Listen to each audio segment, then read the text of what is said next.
નર્મદામાં આરટીઈના ખોટા કેસ મુદ્દે આરોપીના જામીન નામંજૂર કરવામાં આવ્યા। આરોપી દર્પણ પટેલ અનિલ રોહિતે માંગ્યા હતા જામીન। દર્પણ પટેલની અરજી નામંજૂર કરવામાં આવી। અનિલ રોહિતે જામીન અરજી પરત ખેંચી લીધી છે। આરટીઈના ખોટા કેસ મામલે બંનેની ધરપકડ કરવામાં આવી હતી। જો કે બંને જામીન માંગ્યા પરંતુ જામીન નામંજૂર થયા છે।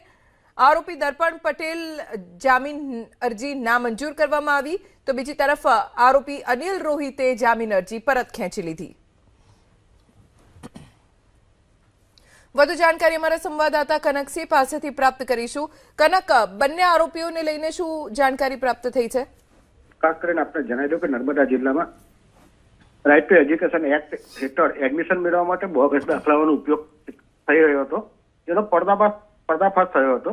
એમાં મુખ્ય આરોપી તરીકે ભજરવાડા દર્પણ પટેલનું નામ બહાર આવ્યું હતું અને જેને આગોતરા જામીન માટે અરજી કરી હતી, જેના નામદાર કોર્ટે નામંજૂર કરી હતી। જ્યારે અન્ય આરોપી અનિલ રોહિત હતો, એને પણ અરજી કરી આગોતરા જામીન માટે, પરંતુ દર્પણ પટેલના જામીન નામંજૂર થતાની સાથે અનિલ રોહિતે પણ પોતાની અરજી પરત ખેંચી છે।